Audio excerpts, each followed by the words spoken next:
அத்தியாயம் 9. கண்முன் இருந்த ஆள் அரவமற்ற பாதையில் தொடர்ந்து நடந்து வந்த பத்மாவும் கோகுலும் தங்களின் எதிரே ஒரு பெரிய மாடி வீட்டை கண்டனர். இந்த சின்ன கிராமத்துக்குள்ளே இவ்வளோ பெரிய வீடா, அதுவும் அரண்மனை மாதிரி வேலைப்பாடுகளோட என்று வியந்த கோகுல் அதன் உள்ளே செல்ல முற்பட, கோகுல், ஒரு நிமிஷம் இருங்க, நாம் இங்கே போகிறது சரியாக வருமா என்றாள் பத்மா. ஏன் திடீர்னு உனக்கு இப்படி ஒரு சந்தேகம்? இல்லை, இந்த ஊருக்குள்ளே இருக்கிற யாரும் இங்கே வந்து போகிறதில்ல போல. இங்கே யாரும் வந்து போகாமல் தான் இந்த வீடு இவ்வளோ சுத்தமாக இருக்கா? பேசாமல் வா, உள்ளே போகலாம். இங்கே நிச்சயம் நமக்கு ஏதாவது ஹெல்ப் கிடைக்கும் என்று கூறிவிட்டு வேகமாக வீட்டை நோக்கி நடந்தான் கோகுல். பத்மாவிற்கு ஏனோ மனம் உறுத்தலாக இருக்க கோகுலின் பின்னே மனமின்றி உள்ளே சென்றாள். கோகுல் அந்த வீட்டு வாசலை மிதித்த அடுத்த நொடி, வரவேண்டும் வரவேண்டும், மனமகிழ தங்களை இவ்விடம் வரவேற்கிறேன் பிரபு என்று அவன் கனவில் கேட்ட அதே குரல் கேட்டது. எவ்வளவு இனிமையான குரல்! இந்த குரலே இவ்வளவு அழகா இருக்கே. இந்த குரலுக்கு சொந்தக்காரங்க இன்னும் எவ்வளோ அழகா இருப்பாங்க. நினைக்கவே உடல் சிலிர்த்தது கோகுலிற்கு. பத்மா பின்னே வருகிறாளா இல்லையா என்பதை கூட பார்க்காமல் திறந்திருந்த வீட்டிற்குள் வேக வேகமாக நுழைந்தான். இவன் வீட்டிற்குள் நுழைந்த வேளை ஒரு அறையின் கதவு தானாக திறந்தது. அவன் முதல் அறைக்குள் செல்லும்போது இரண்டாவதாக இன்னொரு அறையின் கதவு தானாக திறந்தது. இப்படி அவன் அறியாமல் அவனுக்காக அந்த வீட்டின் அனைத்து கதவுகளும் திறக்கப்பட்டது. பத்மாவிற்கோ மனம் நெருடலாகவே இருக்க மெதுவாக அந்த வீட்டில் காலடி எடுத்து வைத்தாள். அவளுடைய காலடி அந்த வீட்டில் படவும் அந்த வீட்டில் ஒரே ஒரு அறையின் ஜன்னல்கள் மட்டும் விடாமல் அடிக்க ஆரம்பித்தது. கலைநயத்தை ரசிக்க விடாமல் பண்ணுறாங்க. பத்மா, நீ போய் கொஞ்சம் அந்த கதவை சாத்திட்டு வாயேன், வெளியே காற்று ரொம்ப அடிக்குது போல என்றான் கோகுல்.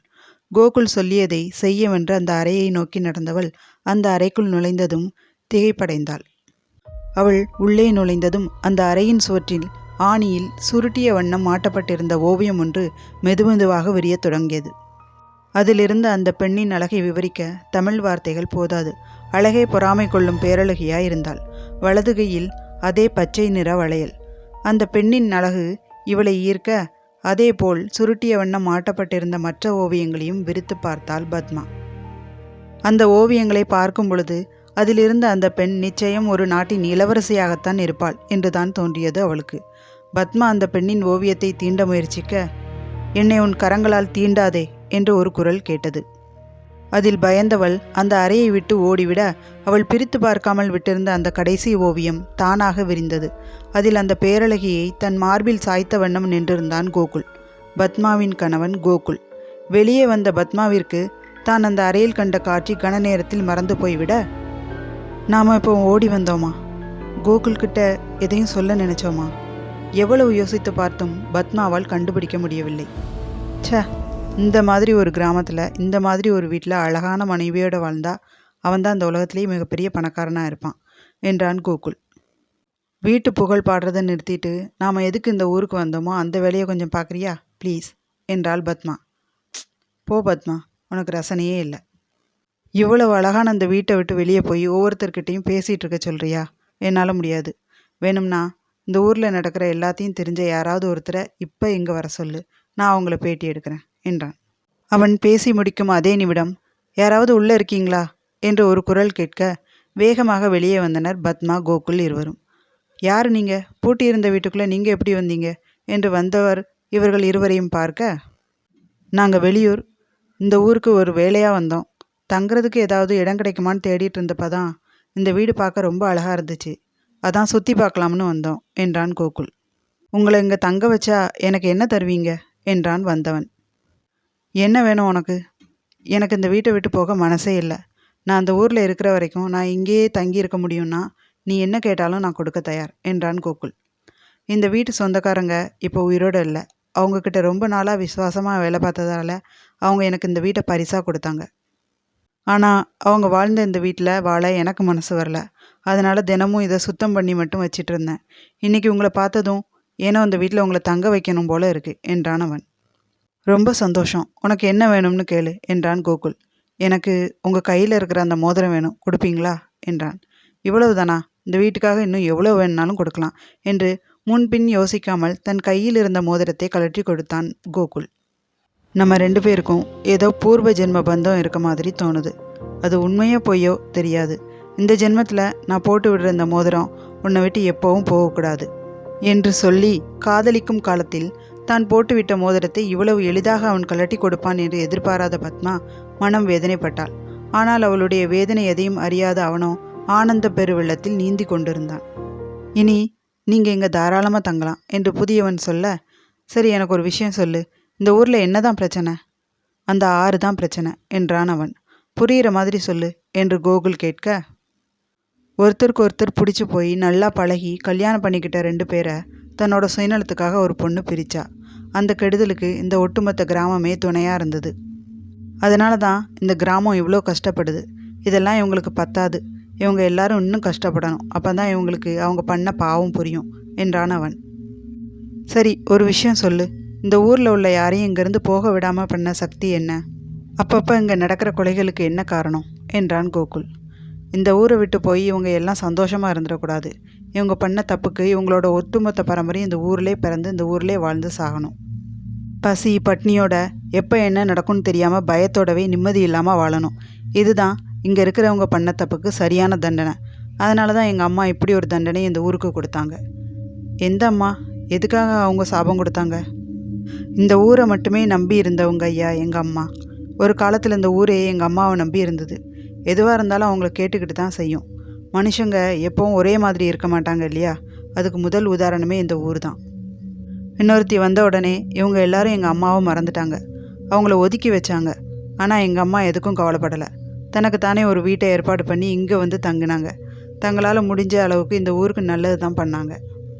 இந்த வீட்டில் கொஞ்ச நாள் இருந்தாலும் எங்கள் அம்மா ரொம்ப சந்தோஷமாக வாழ்ந்தாங்க. ஆனால் அவங்களோட அந்த சந்தோஷத்துக்கெல்லாம் ஒரு நாள் முற்றுப்புள்ளி வச்சுட்டாங்க இந்த ஊர்க்காரங்க. அதுக்கெல்லாம் சேர்த்து தான் இப்போ அனுபவிக்கிறாங்க என்று கதை சொல்லி கொண்டிருந்தவன் திடீரென எழுந்து, நான் இப்போ கிளம்புறேன், நீங்கள் ஓய்வு எடுத்துக்கோங்க என்று கூறிவிட்டு கிளம்பினான். அப்படி அந்த பொண்ணுக்கு இந்த ஊர்க்காரங்க என்ன பாவம் பண்ணியிருப்பாங்க? கோகுல் கேட்க, அவன் சொன்னான் அதை அப்படியே நம்பிடுவீங்களா? உங்களுக்கு தெரியுமா இந்த ஊரில் உள்ளவங்க அந்த பொண்ணுக்கு உண்மையிலே கெடுதல் பண்ணாங்களான்னு என்று கோபப்பட்டாள் பத்மா. அதுதானே பார்த்தேன். என்னவோ பட்டிமன்ற ராஜா பாரதி மாதிரி நான் யாருக்கு சப்போர்ட் பண்ணுறேனோ அதுக்கு எதிராக இருக்கிறவங்களுக்கு தானே நீ சப்போர்ட் பண்ணுவ. இந்த விஷயத்துலையும் அதுதான் நடந்திருக்கு என்றான் கோகுல். நான் ஒன்றும் உங்களுக்கு எதிராக நிற்கிறவல்ல, நான் நியாயத்து பக்கத்தில் நிற்கிறவ என்றாள் பத்மா. கோகுல் தன்னை சுற்றி எதையோ தேட, என்ன தேடுறீங்க என்றாள். இல்லை, உன் பக்கத்தில் ஏதோ நியாயம் இருக்குன்னு சொன்னியே, அந்த நியாயத்தை தான் தேடுறேன் என்றான் அவன். உங்களை நான் சும்மா விட மாட்டேன் என்று அவனிடம் சண்டைக்கு விரைந்தாள் பத்மா. அவளை இழுத்து தன்மேல் போட்டு கொண்ட கோகுல் அவளின் முகத்தில் விரலால் கோலமிட்டான். அவனை பார்த்து பத்மா அழகாய் சிரிக்க, நீ ரொம்ப அழகு, உன்னோட அழகு என்ன கட்டி போடுது, உன்னை விட்டு யாரையும் என்னால் நிமிர்ந்து கூட பார்க்க முடியாது நங்கை என்றான் கோகுல். அவன் உச்சரித்த நங்கை என்ற பெயரை கேட்டதும் அவனை விட்டு பட்டென்று விலகினாள் பத்மா. ஹே பத்மா, என்னாச்சு உனக்கு? யார் அந்த நங்கை? நங்கையா? யார் நங்கை என்றான் அவனும் புரியாமல். இப்போ கொஞ்ச நேரத்துக்கு முன்னாடி என்னை பார்த்து நங்கைன்னு தானே சொன்னீங்க. ஏய் லூசு, உன்னை போய் நான் ஏன் நங்கைன்னு கூப்பிட போகிறேன்? நங்கைன்னு எனக்கு யாரையும் தெரியாது. அப்படி ஒரு பேர் என்னோடய வாயிலிருந்து வந்திருக்க வாய்ப்பே இல்லை. அப்போ கேட்ட எனக்கு பைத்தியமா? நான் அப்படி சொல்லவே இல்லையே. சரி விடுடா கண்ணம்மா, நமக்குள்ளே எப்படிலாம் சண்டை வர்றது சகஜம் தானே. சண்டை வந்தால் தான் நெருக்கம் அதிகமாகுமா? இப்போ சண்டை முடிஞ்சாச்சு, ஆனால் நெருக்கம்தான் எப்போ வரும்னு தெரியலை என்ற வண்ணம் கோகுல் பத்மாவை நெருங்க அவனை விட்டு விலகியவள், உன்னோட இந்த தில்லாலங்கடி வேலைக்கெல்லாம் நான் மயங்க மாட்டேன், ஒழுங்காக வந்த வேலையை மட்டும் பாரு என்றாள் அவள். இன்னும் எத்தனை நாளைக்கு இப்படி என்னை விட்டு ஒதுங்கி ஒதுங்கி போகிறேன்னு நானும் பார்க்குறேன். என்னைக்காவது ஒரு நாள் என்கிட்ட வந்து தானே ஆகணும். முடியாது முடியாது, என்னை ஏமாத்தினதுக்கு உங்களுக்கு தண்டனை வேண்டாமா? தனியாகவே கடந்து கஷ்டப்படுங்க. தோ பாருடா, அம்மனி இல்லைன்னா எங்களுக்கு வாழ்க்கையே இல்லைன்னு நினைப்போம். உங்களுக்கு இந்த உலகத்திலே நீ தான் கடைசி பொண்ணா என்ன? பத்மா இல்லைன்னா வேற ஒரு பொண்ணு. கொஞ்ச நேரத்துக்கு முன்னாடி ஒரு பேர் சொன்னியே, ஏதோ நங்கைன்னு. பத்மா இல்லைன்னா நங்கைன்னு போயிட்டே இருப்பேன் நான். என்னது? மறுபடியும் சொல்லு என்று வேகமாய் வந்து அவன் தலைமுடியை கொத்தாக பிடித்தவள், எவ்வளவு திமிரும் தனாவட்டும் இருந்தால் என்கிட்டயே இப்படி ஒரு வார்த்தையை சொல்லியிருப்ப. இரு, கீரையை கிள்ற மாதிரி உன்னோட ஒவ்வொரு முடியாக பிச்சு எரிஞ்சிடுறேன், அப்போ தெரியும் இந்த பத்மா யாருன்னு என்று அவனை நெருங்கியவளை அவள் அசந்த நேரத்தில் மொத்தமாக இழுத்து தன் மேல் சரித்தவன் அவள் அதை உணரும் முன்னர் அவளை கீழே சரித்து அவள் மேல் படர்ந்தான். இதற்கு முன்னரும் பலமுறை அவனுடன் நெருக்கத்தில் இருந்தாலும் ஏனோ இன்று அவளுக்கு வித்தியாசமாக இருந்தது. அவனுடைய அந்த பார்வை அவள் உடலில் பாய்வதை அவளாலும் தடுக்க முடியவில்லைதான். அவன் அவளுடைய நெற்றியில் முத்தம் பதிக்க மறுப்பு தெரிவிக்காமல் கண்ணை மூடி அதை ஏற்றுக்கொண்டாள் பத்மா. இதை அறிந்ததாலோ என்னவோ ஆற்றில் கொந்தளிப்பு ஏற்பட்டது. அந்த ஆற்றின் முன் நின்றிருந்த தேவி, நீ எவ்வளவு முயற்சி பண்ணாலும் என்னோட அம்மாவையும் அவங்க புருஷனையும் உன்னால் ஒன்றும் செய்ய முடியாது. மனசால் அவங்க ஒன்று சேர்ந்து ரொம்ப காலம் ஆச்சு. அதோட பிணைப்பு என்னன்னு என்னை விட உனக்கு இன்னும் நல்லா தெரியும். அவங்க 2 பேரும் தான் சேரணும். அதுதான் இயற்கையோட நியதிக்கு சரியாக வரும். உனக்கு இறுதியாக ஒரு வாய்ப்பு கொடுக்குறேன். உன்னோட பிடிவாதத்தை விட்டுடு. அதுதான் உனக்கும் நல்லது, உன்னை சேர்ந்த மற்றவங்களுக்கும் நல்லது என்றாள் தேவி. பதில் ஏதும் இல்லை என்றாலும் அங்கிருந்த மரங்கள் எப்போது வேண்டுமான்றாலும் விழுந்து விடுவேன் என்பது போல் பேய் காற்றில் ஆட, நீ திருந்துவேன்னு நான் எதிர்பார்த்தது தப்பு தான். உனக்கு அஹிம்சை வழியெல்லாம் சரியாக வராது. உன்னை எப்படி அடக்கணும்னு எனக்கு நல்லா தெரியும். நான் அந்த வழியில் பார்த்துக்கிறேன் என்று விட்டு மறைந்தாள் தேவி. இங்கே கோகுல் பத்மா இருவரும் அடுத்த கட்டத்திற்கு முன்னேற முயன்று கொண்டிருந்தனர். கண்கள் கண்ணம் என்று முத்தம் பதித்த கோகுல் அவள் இதழ் நோக்கி குனிய, பிரபு என்று அதே தேன் போன்ற இனிமையான குரல். சத்தம் வந்த திசையை அவன் பார்க்க, அவன் பார்த்த காட்சியில் அவனுக்கு மூச்சை நின்று விட்டது. என்னிடம் வாருங்கள் என்று அந்த பெண் கை நீட்டி அவனை அழைக்க, எதையும் யோசிக்காது ஏதோ மந்திரத்துக்கு கட்டுப்பட்டவன் போல பத்மா மீதிருந்து எழுந்தவன் அவளை நோக்கி சென்றான். கோகுல் தந்த மயக்கத்தில் மூழ்கியிருந்த பத்மா அவன் எழுந்து சென்றதையே அறிந்திருக்கவில்லை. பிரபு, எப்படி இருக்கிறீர்கள்? உங்கள் வருகைக்காக நீண்ட காலமாக காத்திருக்கிறேன் என்றாள் அவள். நான் நல்லா இருக்கேன் நங்கை. நீ எப்படி இருக்க? நீங்கள் என்னுடன் இல்லை, அதுதான் என்னுடைய ஒரே பெரிய மனக்குறை. மற்றபடி நான் மிகவும் நலமாக இருக்கிறேன் பிரபு. கோகுல் நெருங்கி அவளுடைய வலக்கையை பற்றி அந்த வளையலை வருடினான். இந்த வளையலை நீ இன்னும் போட்டுட்ருக்கியா? இது தாங்கள் எனக்கு கொடுத்த முதல் காதல் பரிசு. அதை எப்படி என்னால் விட்டு கொடுக்க முடியும்? என்னிடம் எத்தனை ஆபரணங்கள் இருந்தாலும் அனைத்திலும் விலை மதிக்க முடியாதது எனக்கு இந்த வளையல்தான். அப்படியா? உனக்கு நான் அவ்வளவு முக்கியமா? அதில் உங்களுக்கு சந்தேகமா? என் மேலே இவ்வளோ அக்கறை இருக்கிறவ என்னை எப்படி இன்னொருத்திக்கு சொந்தமாக விட்ட? எனக்கும் அவளுக்கும் நடந்த கல்யாணத்தை நீ எப்படியாவது நிறுத்திடுவேன்னு நான் கடைசி வரைக்கும் நம்பிட்டு இருந்தேன். ஆனால் நீ கடைசி வரைக்கும் வரவே இல்லை. என்னோட அப்பா அம்மாவுக்காக நான் அவளை கல்யாணம் பண்ண வேண்டியதாக போச்சு. என்னை மன்னித்து விடுங்கள் பிரபு. நான் என்னால் முடிந்த முயற்சிகளை செய்தேன். ஆனால் என்னால் உங்கள் திருமணம் நடந்த இடத்திற்கு நுழையவே முடியவில்லை. ஏதோ ஒரு சக்தி உங்களுக்கும் எனக்கும் நடுவே இருந்து அவளை நமக்கு இடையே கொண்டு வந்து விட்டது. நீ கவலைப்படாத நங்கை. இந்த கல்யாணத்துக்கு முன்னாடியே உனக்கும் எனக்கும் கல்யாணம் ஆயிடுச்சு. அதனால் இப்போ நடந்த கல்யாணம் செல்லாது. அவன் நமக்கு நடுவில் வரவும் முடியாது என்று தன் போக்கில் ஏதேதோ சொல்லி கொண்டிருந்தான் கோகுல். கோகுல் என்று பத்மா அழைக்கும் சத்தம் கேட்டு திரும்பி பார்த்து மீண்டும் திரும்பியவனுக்கு முன்னால் நின்றிருந்த நங்கை காணாமல் போயிருந்தாள். சற்று முன்னர் வரை நடந்த அனைத்தும் அவன் நினைவிலிருந்து அழிந்து போனது. நான் எப்படி இங்கே வந்தேன்? எதுக்காக வந்தேன்?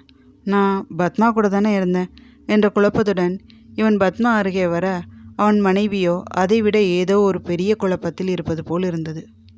தேவிமா, அவங்களோட திட்டம் என்னன்னு உங்களுக்கு ஏதாவது புரிஞ்சுதா?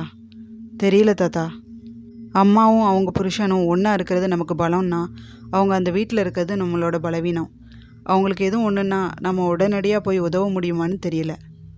ஆனால் அதுங்க அம்மாவையும் அவங்க புருஷனையும் குறிப்பாக எதுக்காக அந்த வீட்டுக்கு கூட்டிகிட்டு போகணும்? அது அவங்க இடம். அங்கே அவங்களோட ராஜ்யம்தான் நடக்கும். ஐயா கூட வாழ்ந்த வாழ்க்கையை நினைவுபடுத்த தான் அங்கே கூட்டிகிட்டு போயிருக்கோம். அம்மா பக்கத்தில் இருக்கிற வரைக்கும் உங்கள் ஐயாவுக்கு பழைய நினைவுகள் வராது. அதனால் இப்போதைக்கு நாம் பண்ண வேண்டிய முக்கியமான காரியம் ஐயாவும் அம்மாவும் பிரியாமல் பார்த்துக்க வேண்டியது. தேவி பாப்பா, இத்தனை வருஷத்துக்கு அப்புறமும் உனக்கு ஐயா மேலே இருக்கிற கோபம் போகலையா? போகாது தாத்தா, கடைசி வரைக்கும் போகாது. அவரால் மட்டும்தான் அம்மாவோட வாழ்க்கை இப்படி அலங்கோலமாக மாறுச்சு. அதுக்காக இந்த ஜென்மத்தில் மட்டும் இல்லை, இன்னும் எத்தனை ஜென்மத்திலையும் நான் அவரை மன்னிக்க மாட்டேன் என்றாள் தேவி. ஐயா, சாப்பாடு என்று அந்த வீட்டு வேலையால் கொடுத்து விட்டு போனான். எங்களுக்காக சாப்பாடு கொண்டு வந்ததுக்கு ரொம்ப நன்றி என்று கூறி சாப்பாட்டை பிரித்து பார்த்தவன் லேசாக முகம் சொலித்தான். என்னங்க ஆச்சு? உங்களுக்கு காளான் ரொம்ப பிடிக்குமே, அதான் எடுத்துகிட்டு வந்தேன் என்றான் அவன். எனக்கு காளான் ரொம்ப பிடிக்கும் தான், ஆனால் என்னோட மனைவிக்கு காளானே பிடிக்காது. ஒரு வாய் கூட சாப்பிட மாட்டான். அவங்களுக்கு தானே பிடிக்காது, உங்களுக்கு பிடிக்கும் தானே, சாப்பிட வேண்டியதானே. அவளை பட்டினி போட்டுட்டு நான் மட்டும் எப்படி சாப்பிட முடியும்? அதுக்கு அவசியமே இல்லை. அம்மாவுக்கு நான் சாப்பாடு கொண்டு வந்திருக்கேன் என்று வந்தாள் தேவி. அவளை பார்த்ததும் அந்த வேலையாளின் முகம் பயத்தில் வெளுத்தது. பாப்பா, யார் பாப்பா நீ? கோகுல் கேட்க, நான் யாருன்னு உங்களுக்கு தெரியாதா என்று எதிர்கேள்வி கேட்டாள் தேவி. எங்கள் தேவி செல்லத்தை எப்படி என்னால் மறக்க முடியும்? எனக்கு தேவி செல்லம்னா ரொம்ப பிடிக்கும். ஆனால் தேவிக்கு தான் கடைசி வரைக்கும் என்னை பிடிக்கவே இல்லை என்றான் கோகுல் சோகமாக. அம்மாவுக்கும் உங்களுக்கும் சாப்பாடு இதில் இருக்குது. வீட்டில் அறுசுவையோட சாப்பாடு உங்களுக்காக காத்திருக்கும்போது தேவையில்லாமல் வெளியே சாப்பிட்டு உடம்புக்கு எடுத்துக்காதீங்க என்று சொல்லிவிட்டு அந்த வேலையாளை முறைத்துவிட்டு சென்றாள் தேவி. அவள் சென்றதும் தேவி வந்தது, சாப்பாடு கொடுத்தது என அனைத்தையும் மறந்தவனாக வேலையாளை நோக்கியவன், ஒரு மோதிரம் கொடுத்ததுக்கு பலனா எனக்கும் என் ஒய்ஃபுக்கும் வடை பாயசத்தோட சாப்பாடு கொண்டு வந்திருக்கியே, உண்மையிலேயே நீ கிரேட் தான், ரொம்ப நன்றி என்று சொல்லிவிட்டு சாப்பாட்டை எடுத்து சென்றான். பத்மாவையும் அழைத்து கொண்டு சாப்பிட அமர்ந்தான் கோகுல். பத்மாவிற்கு அந்த சாப்பாட்டின் சுவை தனக்கு மிகவும் பழக்கமான ஒன்று என்று தோன்றியது. இருவரையும் ஒரு பக்கம் நின்று சந்தோஷமாக தேவி பார்த்து கொண்டிருக்க, இன்னொரு புறம் தேவியை முறைத்த பார்த்த வண்ணம் இருந்தாள் நங்கை. நங்கையை கவனித்துவிட்ட தேவி குழம்பி போனாள். நங்கையால் பௌர்ணமி இல்லாத நாட்களில் அந்த ஆற்றங்கரையை தாண்ட முடியாது. அப்படி இருக்கும்போது அவள் எப்படி இங்கே, அதுவும் அவளுடைய பழைய வடிவத்தில்? ஒன்றும் புரியாமல் தவித்தவள் நடக்க இருக்கும் அபாயத்தை தடுத்து நிறுத்த வேண்டிய உபாயத்தை கண்டறிய வேண்டி தன் இருப்பிடம் அடைந்தாள். அந்த வீட்டை சுற்றி பார்த்து கொண்டிருந்த கோகுல் அவனுடைய மற்றும் நங்கையினுடைய ஓவியம் இருந்த அந்த அறைக்குள் வந்தான். அங்கிருந்த ஓவியம் ஒவ்வொன்றாய் பார்த்து அதில் இருந்த நங்கையை ரசித்து கொண்டே வந்தான். அந்த ஓவியங்களில் ஒன்றின் மீது அவன் கரம் பதிக்க ஏதோ அவன் தன்னையே தீண்டியது போல் நினைத்து ஆனந்தப்பட்டாள் நங்கை. அடுத்ததாக அவர்கள் இருவரும் இருக்கும் படம். நங்கை சுறுசுறுப்பானாள். நான் நினைவுபடுத்தாமல் உங்களுக்கு பழைய நினைவு வர வேண்டும். எனக்கு நன்றாக தெரியும், உங்களுடைய மனதின் அடி ஆழத்தில் இன்னும் அந்த நங்கை வாழ்ந்து கொண்டிருக்கிறாள். அதனால்தான் என்னை பார்த்த அந்த சில கண நேரத்தில் உங்களுக்கு பழைய நினைவுகள் வந்து மறைந்தது. நான் நடந்ததை உங்களுக்கு நினைவுபடுத்தக்கூடாது என்பது எனக்கு கட்டுப்பாடு. ஆனால் நடந்ததை நீங்கள் நினைவுபடுத்தி கொள்ள வேண்டிய சந்தர்ப்பத்தை என்னால் ஏற்படுத்தி தர முடியும். சீக்கிரம் நம்முடைய ஓவியத்தை பாருங்கள் பிரபு என்றாள் நங்கை.